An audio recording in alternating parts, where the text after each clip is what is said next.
झारगी, मेरा नाम है ज्योति मरांडी। तो बात करते हैं झारखंड उत्पाद सिपाही के बारे में, जो कि 12 अप्रैल 2026 को इसका एग्ज़ाम डेट है, यानी कि रिटन एग्जामिनेशन होने वाला है।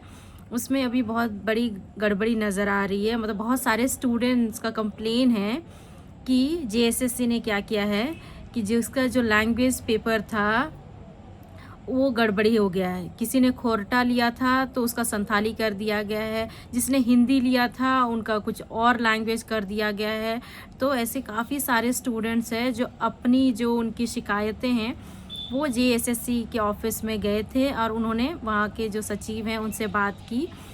जो कि जेएसएससी के सचिव है, उन्होंने ढंग से बात नहीं किया उनसे। उनको कहा कि आप लोग चले जाइए, हम आपका कुछ नहीं कर सकते। मतलब सोचिए, एग्ज़ाम है 12 अप्रैल को और ये लोग गड़बड़ी ऐसे करते हैं। मतलब स्टूडेंट्स क्लेम कर रहे हैं कि उनके पास प्रूफ है, वो बोल रहे हैं कि उनके पास प्रूफ है, उनका जो पहले जब फॉर्म भरा था उन्होंने कौन सा लैंग्वेज लिया था, और अब उनका जो एडमिट कार्ड जो भी है उसमें दिखा रहा है कि कुछ और लैंग्वेज है।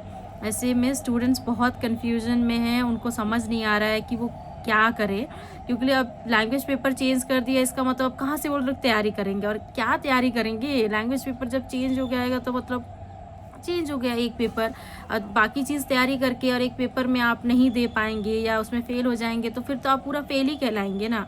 ऐसे में स्टूडेंट्स का जो भी समस्या है जेएसएससी ऑफिस को सॉल्व करना चाहिए जल्दी से जल्दी, लेकिन ऐसा वो कुछ कर नहीं रही है। इनफैक्ट वो सिर्फ इस चीज़ को टालने की कोशिश कर रही है। स्टूडेंट्स को वहाँ से निकाल दिया गया, मतलब उनकी बातें नहीं सुनी गई एक तरह से। ऐसे में स्टूडेंट्स कहाँ जाएं, और फिर 12 अप्रैल को एग्ज़ाम है। ऐसे में मुझे लगता है समझ नहीं आ रहा है कि स्टूडेंट्स क्या करें क्या नहीं करें।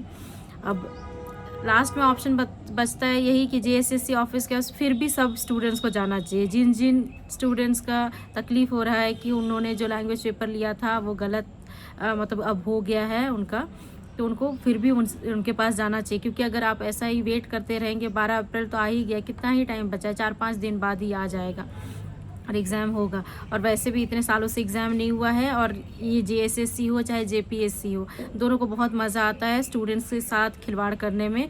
टाइम पे एग्ज़ाम भी नहीं लेते हैं, और कभी लेते हैं तो फिर कुछ और गड़बड़ निकल जाता है। मतलब इनको ढंग से करना कुछ आता ही नहीं है। मतलब जितना भी उनका तो उनका दिमाग में मुझे लगता है ना, वो लोग बस हम लोग को घुमाना ही चाहते हैं। स्टूडेंट्स बस घूमते रहे जॉब के चक्कर में, मिलेगा नहीं, लेकिन ये अपना आएंगे, अपना बैठ के और फिर निकल लेंगे, यही करते रहेंगे। इसलिए मैं जेएसएससी ऑफिस से कहना चाहूँगी, या जो भी झारखंड सरकार है उनसे कहना चाहूँगी, और जेएसएससी जो भी सचिव हैं हमारे, उनसे कहना चाहूँगी आप जल्द से जल्द इस प्रॉब्लम को सॉल्व करें स्टूडेंट्स का। क्योंकि अब ज़्यादा टाइम बचा नहीं है। आपकी वजह से बहुत सारे स्टूडेंट्स का टाइम वेस्ट होगा, उनकी उम्र निकल जाएगी। एक तो आप एग्ज़ाम लेते हैं कितने सालों बाद, उतने सालों में स्टूडेंट्स का एज वैसे ही निकल जाता है। ऊपर से जब एग्ज़ाम से 4-5 दिन पहले आप ऐसा गड़बड़ी दिखाएंगे तो फिर तो ऐसे स्टूडेंट्स का आप करियर बर्बाद कर दे रहे हैं। वो कहाँ जाएंगे ऐसे स्टूडेंट्स। तो एक बार आप इस तरफ ज़रूर ध्यान दीजिएगा। धन्यवाद।